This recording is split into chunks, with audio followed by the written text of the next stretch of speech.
7 часот и 40 минути и време е за првиот разговор ова утро.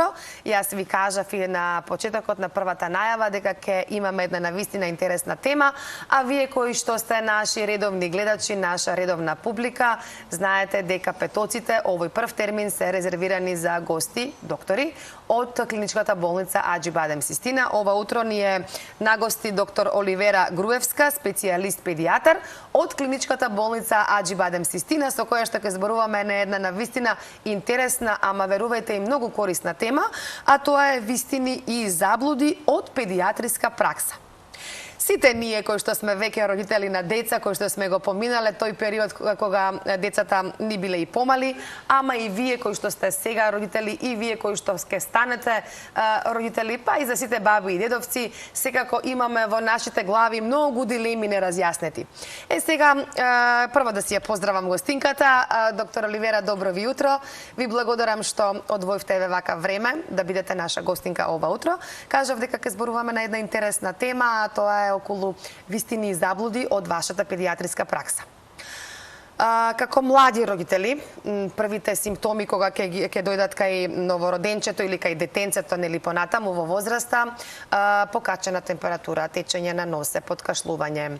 Сега, она што некако стана, ајде да кажам, тренд во наводници, е веднаш да се оди, да се вади крвна слика, бриз, да се прави ЦРП.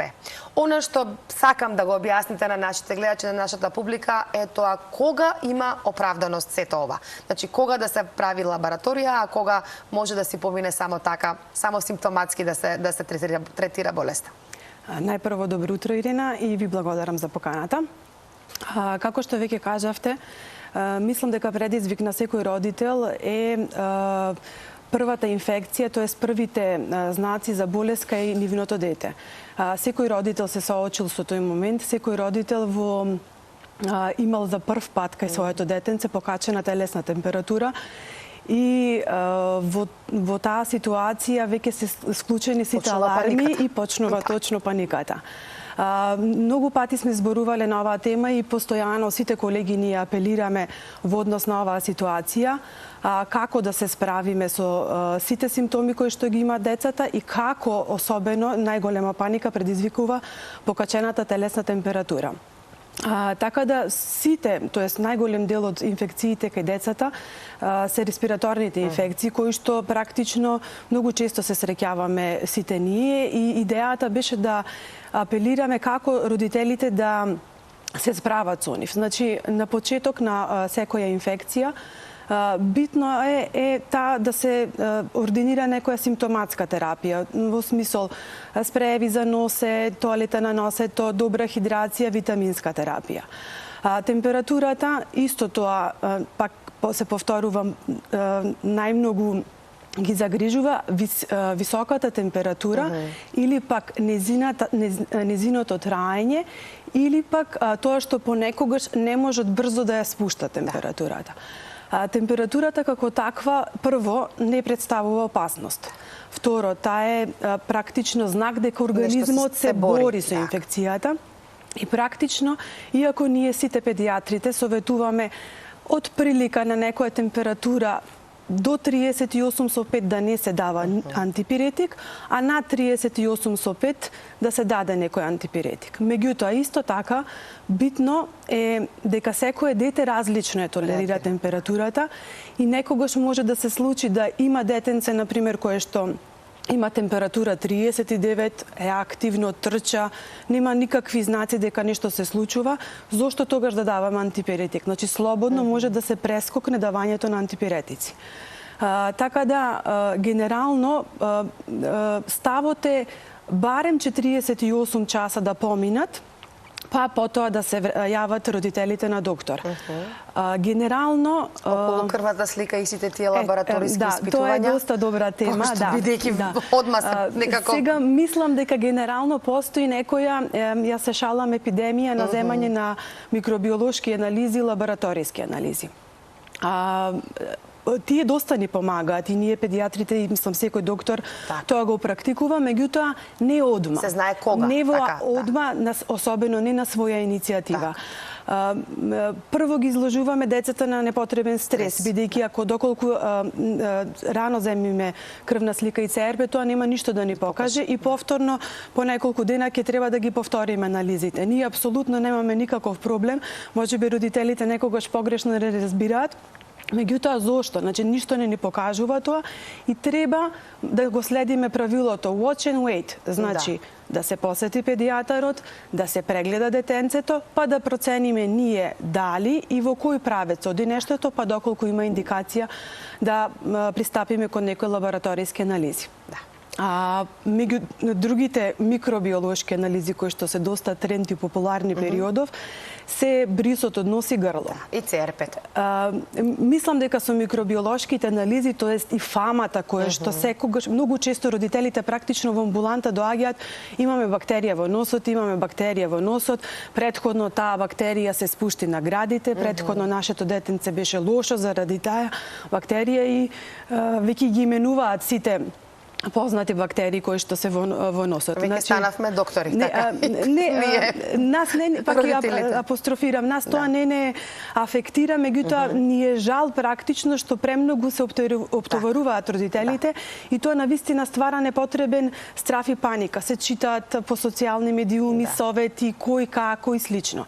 Идејата и тоа што сакав денеска да го кажам е дека носот е филтер, дека во носот секогаш има бактерии кои што ние не ги третираме. Значи, тие се нормална флора во носот и апсолутно не захтева никакво лекување на тие бактерии во носот. Доколку нема симптоми, така? Апсолутно да. Второ, постојат некогаш, например, таа стрептококата пнеумонија, која што ја некако исто таа најмногу се плашат луѓето. Дека пнеумонија па предизвикува пнеумонија кај децата, Во некои случаеви кога детето има пневмонија, ние секако нештото ќе го лекуваме со било терапија антибиотска преку уста или венски. Меѓутоа, тоа е заради наодот, заради самата бронхопневмонија, а не толку колку што изолатите што ги гледаме во носот. Втора работа, исто така, брисот од грло. Значи, брисот од грло потребно е да се земе кога имаме потреба, тоест кога имаме клинички знаци дека детето има некоја гнојна ангина практично. Значи, гнојната ангина е предизвикана од бета-хемолитичкиот стрептокок и тогаш, доколку ние се посомневаме дека детето има гнојна ангина, потребно е да земиме бриз од грло. Меѓутоа, тоа исто така не е секогаш. Во пракса ние педиатрите често се користиме некои центорови критериуми кои што практично треба да исполнуваат неколку тие критериуми како би посегнале по бриз од грло, бидејќи исто така најголем дел од говорно-респираторните инфекции, тоест воспаленијата на грлото се вирусни. Нема апсолутно потреба нити за бриз, нити пак за употреба на антибиотици. Така да доколку имаме ние клиничко сомневање, ние секако ќе индицираме бриз од нос и грло. Така да... Значи, сепак да се остави 48 часа, ако убаво ве разбрав, текот на болеста да си земе свој замав, бидејќи сега некако овие вируси во последно време сите кажуваат дека траат малку подолго, нели? Не е како порано 2, 3, 4, 5 дена пак ни помине, туку овие сега некако и по недела дена и по 2. Често пати знае да се направи компликација, нели, од болеста, која што кога може да се спушти, како што кажавте, да се има наод на гради да премине тоа во бронхит и тогаш можеби, како да кажам, се криви можеби докторите, педијатрите, меѓутоа треба да разбереме дека текот на болеста е таков, а не дека нешто сме пропуштиле при лекувањето, доколку нели веднаш после еден ден, два се јавиме на доктор и сето тоа не е под контрола на педијатар, така? Апсолутно точно. Еве пак сега ќе се надоврзам до скоро, например, имавме доста дечиња кои што имаа грип, сега за среќа тој период помина. Така. И карактеристика на тој грипот беше што на таа инфлуенца А и Б, што децата знаеат да имаат температура и до 10 денови. И сега ние некако ќе успевавме, значи секако во тие 10 дена со температура ние ги следиме пациентите. Меѓутоа многу родители доаѓаат и викаат еве сега 6 дена има температура, на 7-миот обавезно антибиотик мора да се даде, веќе ова не поминува и слично. И ќе се даде антибиотик на 7-ми ден и ќе кажеме еве од антибиотикот помина. Тоа е текот на болест. Точно така. И сега некои родители имаат стварно искуство да нивното дете после 7 дена добило бронхит или добило пневмонија. Тоа не е резултат на погрешно лекување. Тоа не е резултат дека докторот претходно нешто не слушнал, дека пропуштал. Апсолутно, тоа е природниот ток на болеста и за среќа многу мал број од пациентите добиваат компликации, меѓутоа ние сме свесни за тие компликации и баш заради тоа советуваме да ги следиме пациентите. И јас апелирам секогаш, ако назначиме некој дете да дојде на контрола, донесете го на контрола, баш заради тоа, заради тие компликации кои што теоретски би се појавиле, ние инсистираме да го донесе детенцето на контрола. Тука ќе се надоврзам на тоа и дека антибиотиците не ги превенираат компликациите. Често најголемиот проблем периодов не е употребата на антибиотици, тоест нерационалното користење на антибиотици, за кои што многу пати сме разговарале. Стануваме како нација резистентни веќе на антибиотици. Апсолутно, тоа е буквално проблематика која што треба сите да не загрижи, а кој што ние, особено педиатрите, апсолутно секојдневно макотрпно се бориме да минимализираме употребата на антибиотици во секојдневната пракса. Така да, практично потребно е родителите да имаат доверба во медицинскиот персонал, тоест во докторот на своето детенце и да ги послушаат советите, па некако заеднички да стигнеме до некоја крајна цел, а секако крајната цел е здравјето на детето. Сега зборувавме за температурата, ја споменавме температурата и овдека ми се надоврзува следното прашање околу топлометарот, поготово живиниот топлометар. Се случуваат ситуации кога ќе се скрши нели топлометарот, живата ќе излезе од него и настанува паника. Каде, како е, што ако дојде, што ако не дај Боже детенцето ја стави во уста. Ајде да го разрешиме тој мит, таа дилема, дали има проблем сега околу тоа или не. Да, првенствено сакам да апелирам дека живата која што е во живиниот топломер е елементарна жива која што не е токсична. Така да нема простор за паники дека нешто може да се случи, дека да се отруе детето или слично. Единствениот проблем кој што може да настани при акцидентално кршење на топломерот е тоа што детенцето може да се повреди од самото стакло. Така да во таква ситуација убаво е да се консултира со доктор или медицинска особа, чисто да се направи некоја прва помош практично, а сега среќа пак живините топлометри не се користат и не се произведуваат, веќе се заменети со некои и со дигитални и со галиум, така да комплетно можат да Кога сме сега кај топломерите, сакам да ве прашам, докторка сте, нели, кои топломери се најмеродавни? Дали дигиталните, бидејќи тие се мерат на чело, во уво, се знае со живиниот дека се мери под мишка и јас мислам дека можеби тоа е таа најточна температура, ама можеби и грешам. Вака, јас лично го фаворизирам аксиларното мерење, значи под мишка на температурата со живин, тоест топломер со галиум. Не дека дигиталните топломери не се исправни, меѓутоа се уште немаме тука јасен консензус и се уште различни литератури и ставови има на доктори кои што сите фаворизираме некој друг метод. Така да на ова прашање малку би останала индиферентна. Сепак секој со своето искуство, претпоставувам. Така. Во период сме кога имаме и сипаници, во екот сме на овчите сипаници, во пикот, односно вие ми го кажавте тој податок, кога се договаравме за разговорот и сега исто тука постојат некои различни ставови и мислења. Може би останати од нашите мајки и баби, дека кога детето има сипаници не треба да се бања, не треба да се изнесува надвор или не знам што, еве вие како педијатра ќе ги разрешите тие дилеми. Дали треба да се капи детето кога се има овчи сипаници или не? Треба, да. Значи се препорачува туширање со неутрални, да кажам, сапуни или детергенти. Значи, апсолутно порано постоеше некој мит дека децата не треба да се бањаат. Баш со туширањето би се овозможило, би се спречила јавувањето на тие бактериски секундарни инфекции кои што се јавуваат, бидејќи детето варичалата како таква е изразена со доста чешање и децата практично ги чешаат промените, па постои ризик за секундарна инфекција. Така да апсолутно може да се бањаат. Средствата, лосионите и течните пудри кои што се ставаат по бањањето секако може да се стават. Доколку детето има чешање, може да се даде и некој антихистаминик и се она што претходно сме го советувале во смисла, ако има температура да се дадат антипиретици, многу течности, добра хидрација и одмор. Мирувањето и витаминската терапија се најбитни за таа состојба, секако и во пак ќе кажам, во одредени ситуации постојат индикации и за давање на антивирусни лекови и за се јавуваат и некои компликации од варичелата, меѓутоа пак ќе повторам, тоа оставете ни го на нас, тоа се случува ретко, така да ако имате потреба, се јавувате на доктор, тоа најчесто го решавам и со колегите инфектолози, меѓутоа првите овие мерки и основни хигиенски навики треба да ги практикуваме. Имам уште многу прашања, ама некако времето многу брзо ми отиде, така да две прашања ќе спојам во едно, бидејќи е време и на алергии и секако дека ова убаво време, поготово вчера 1 мај, луѓето одат во природа, имаме убоди од инсекти, пчели, оси, крлежи. Околу алергиите накусо ќе ве молам кога да се прават алерготестови, кога е потребно, и околу овие убоди од инсекти и крлежи како да се третираат и кога да се јавиме на доктор. Повторно ќе се надоврзам. Кога ќе ви советува вашиот доктор? За алерготестовите, така.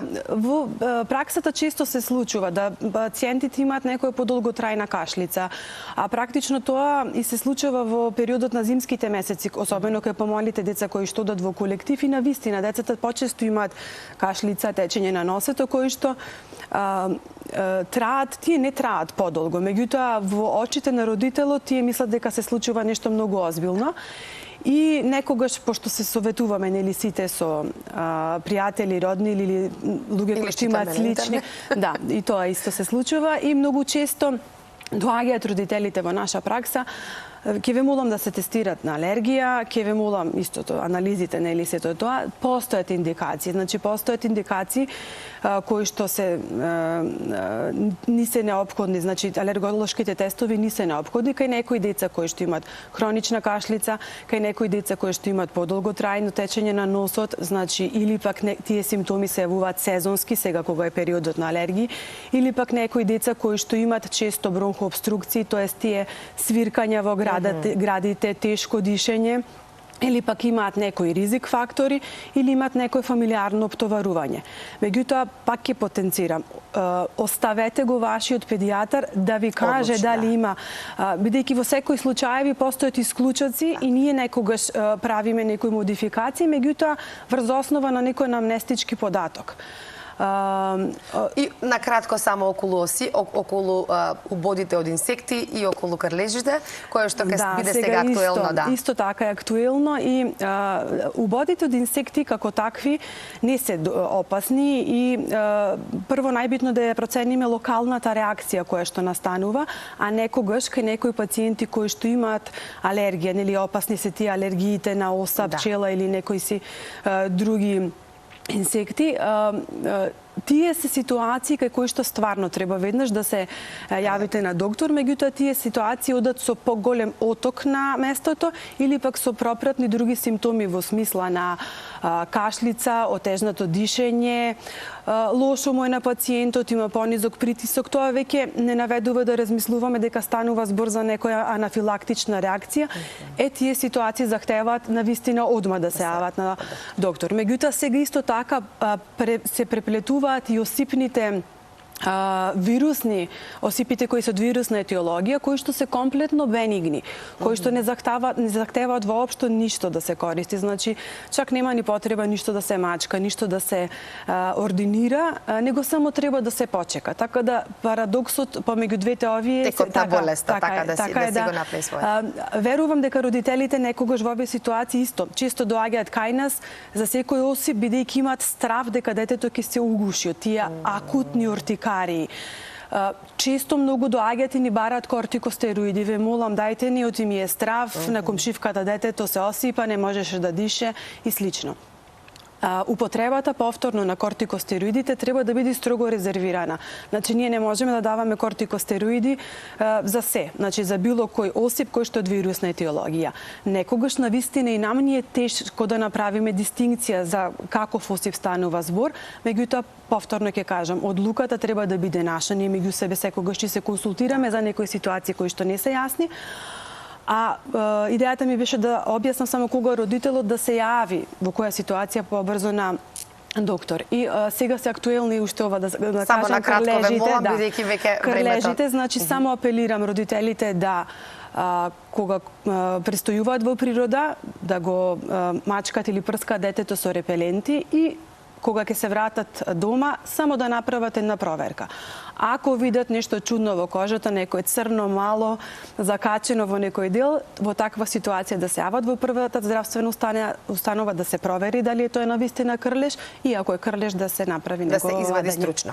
Така. Доктор Оливера, ви благодарам многу за вашето гостување ова утро. Имавме навистина интересен разговор. Ја имам навистина уште многу прашања. Верувам дека бевме интересни и навистина корисни за нашите гледачи, ама ќе има повторно можност да ни бидете гостинка ова утро. Сега ќе ве ослободиме да се вратите на своите обврски кај дечињата, тамо каде што и припаѓате. Ви благодарам од срце уште еднаш.